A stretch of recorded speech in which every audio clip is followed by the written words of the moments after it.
Huh? A debt with $1 million? There's no way I can pay that. I'm divorcing you right now.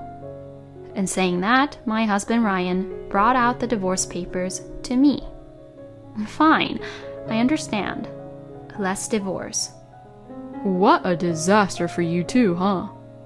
I can't imagine being in a huge debt because of your own parents that I would never be able to pay even if I spent the rest of my life paying it off. Then I told my husband, who was grinning at me while he misunderstood everything, the actual truth. What? Wait a minute. What do you mean? My name is Layla. I'm 40 years old, and I work in a company. My husband, Ryan, and I have been married for exactly 10 years now. We had no kids, and we tried hard to have kids through fertility treatments, and so on. But to no avail, so we finally decided to give up on having kids, and just live as a married couple. But despite that, I think we got to live happily in our own way. My husband can be a bit stubborn, and we do argue regularly, but it's not like I hate him. And we do have nice conversations every day. He doesn't complain about every single thing I do, and he does a good job of earning enough money for us family. So we haven't had any major issues so far. My husband and I were originally classmates in high school. We were in the same class in freshman and sophomore year. And since we were both on the school's basketball team, we often practiced next to each other for the extracurricular activities. We weren't going out in high school, but he was one of my closest classmates I had in my grade. It was a certain wedding that brought us together, and we ended up getting married. At that time, people from the basketball team, regardless of whether they were women or guys, got together for a reunion. And there was when I met my husband again.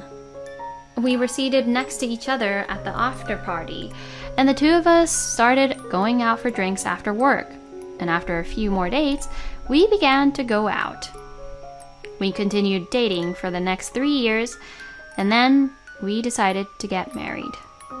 I am happy that we were able to get married at 30.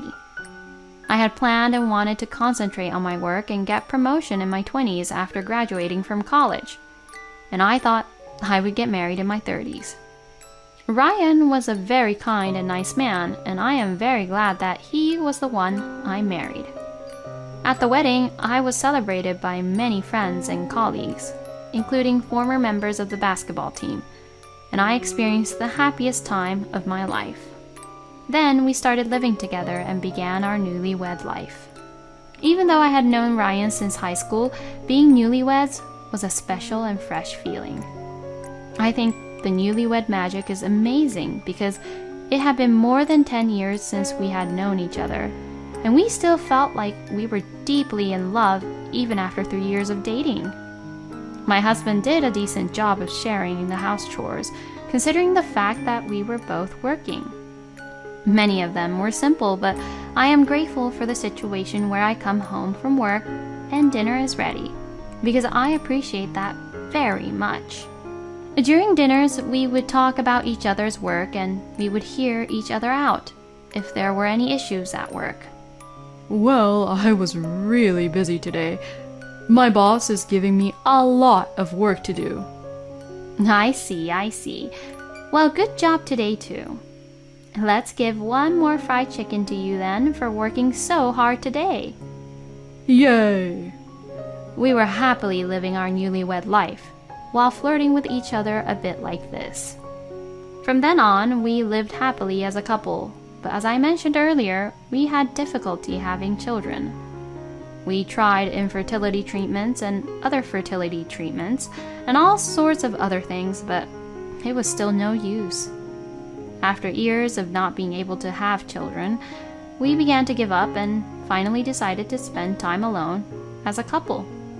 However, after that, I felt that my husband had become cold towards me compared to before. If you say it was just my imagination, that's all there is to it. But I felt that he was less kind to me than how he usually was. He used to listen to me and consider my opinion.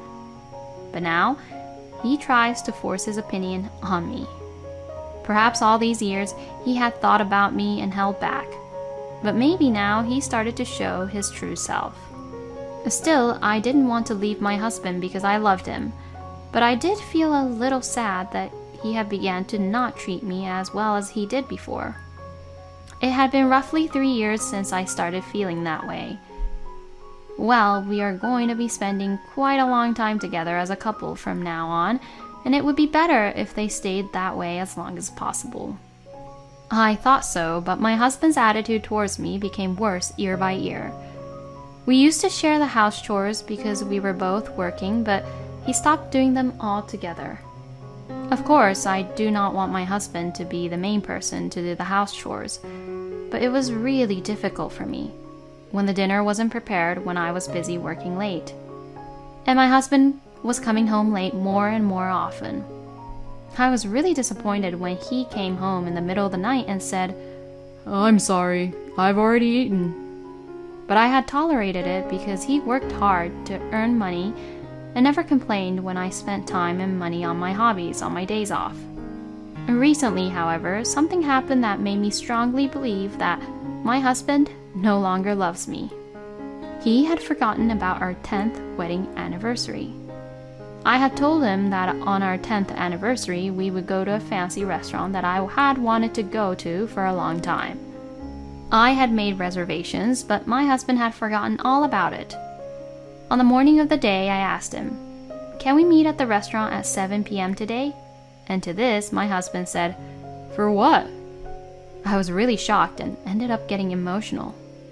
"I told you that we were going to celebrate our 10th wedding anniversary. That's why we made reservations at the restaurant, you know." When I said this, my husband was surprised, then turned grumpy and replied back to me saying, "Don't get mad at me. You're so annoying from the morning." "What do you mean you're so annoying? Don't you care about our marriage these days? I think you've been treating me like crap." I suddenly felt a surge of resentment that had been building up in me. It exploded, and I took it out on my husband. Then from this, my husband got even more upset with me. "Excuse me? You're such a pain in the ass.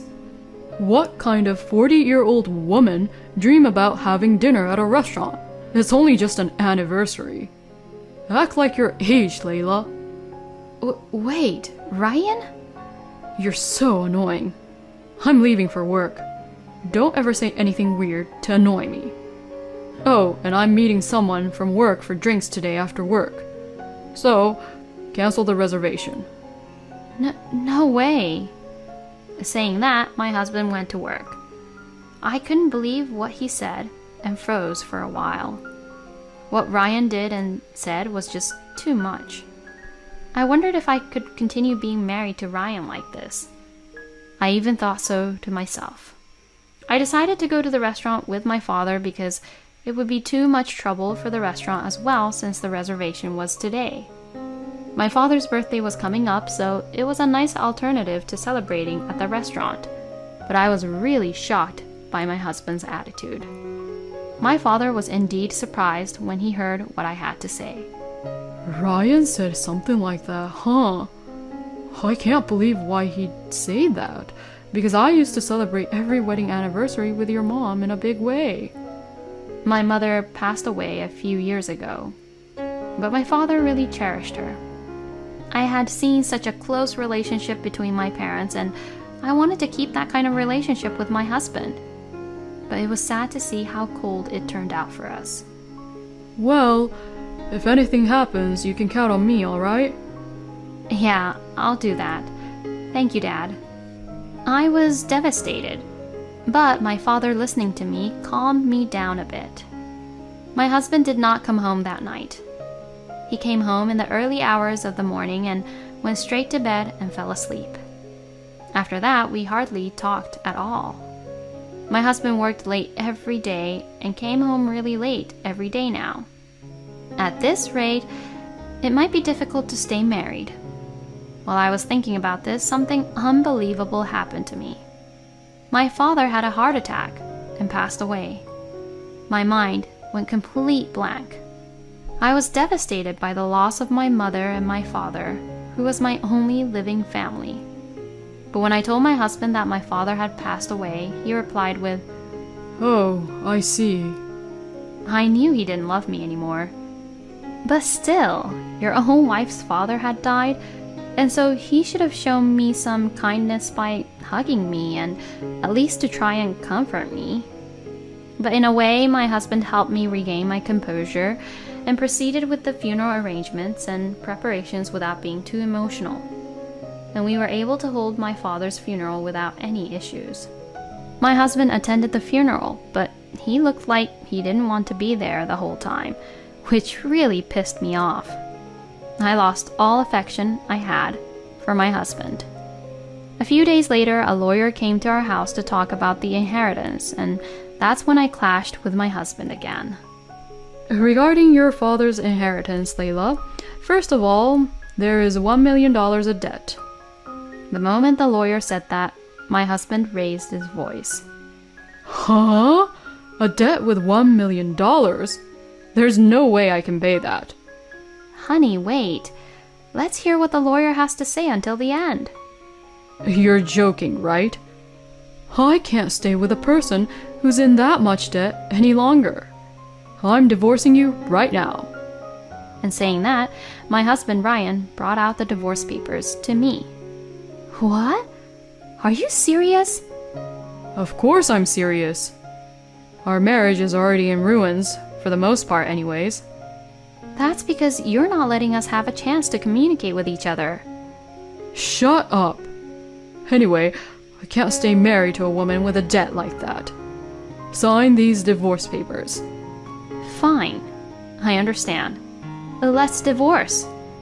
I received the divorce papers from my husband and signed them. I was so angry that I didn't know when he had prepared it and had already filled it out. But I was glad because this would still allow me to completely cut off any ties with my husband. Besides, I still had a few things I was glad to be rid of my husband for. In my mind, I grinned and said to my husband, "Well then, I'll make sure to submit this. Mr. Seymour, I will inherit them properly, so may I have the paperwork?" Yes, ma'am. And like this, I have completed the formalities for the inheritance of my father's estate. Thank you very much. Your father's estate has been inherited by you, ma'am. At any rate, I asked the lawyer, Mr. Seymour, to leave so that I can conduct necessary procedures to file the divorce papers. When I returned home, my husband was waiting for me with a victorious look on his face. What a disaster for you too, huh? I can't imagine being in a huge debt because of your own parents that I would never be able to pay, even if I spent the rest of my life paying it off. Then I told my husband, who was grinning at me while he misunderstood everything, the actual truth. The lawyer on the phone told me that it wasn't just the debt I inherited. Huh? My father's debt is the newly built house that he had built. House? What? Wait a minute. What do you mean? My father was building a house for me.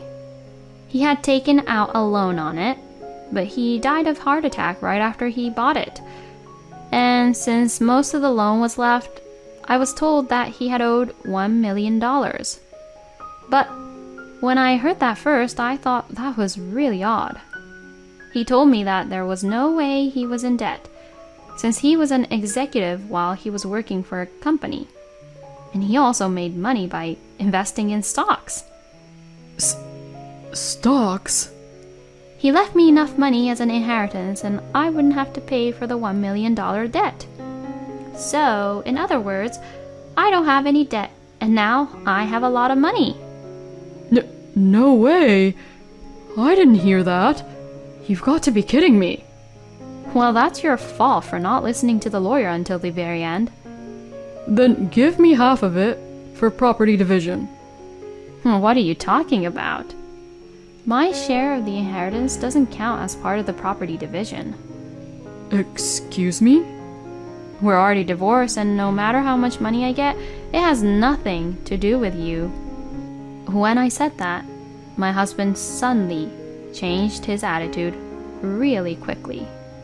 Layla, let's pretend the divorce never really happened. I finally understand who's really important to me. We love each other. Let's get married again. I was so disgusted by his actions and attitude that there was literally no love for him anymore. Stop it, you're disgusting. You're just after the money and you don't love me at all, right? I would never marry a person like that ever again. Don't you dare underestimate me.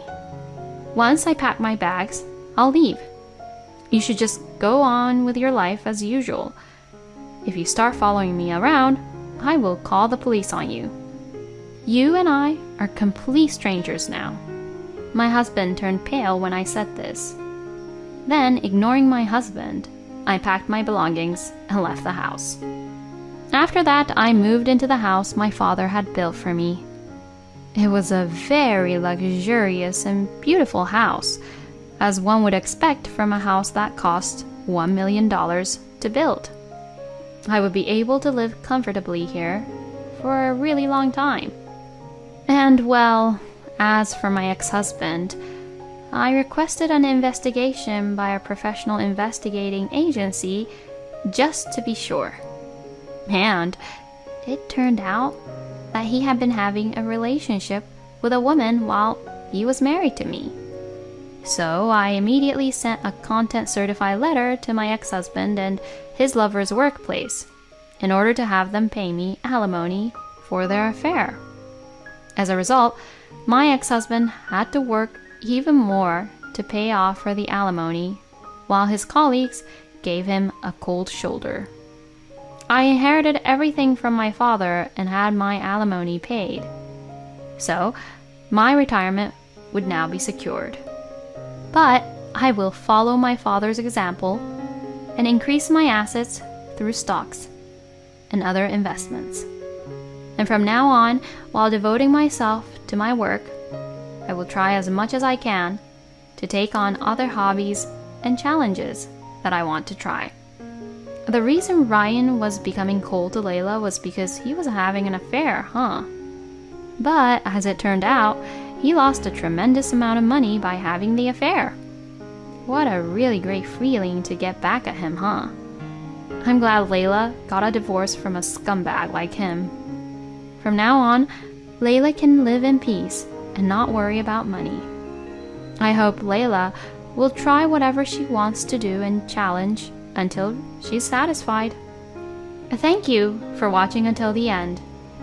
Please subscribe to our channel. See you in the next video.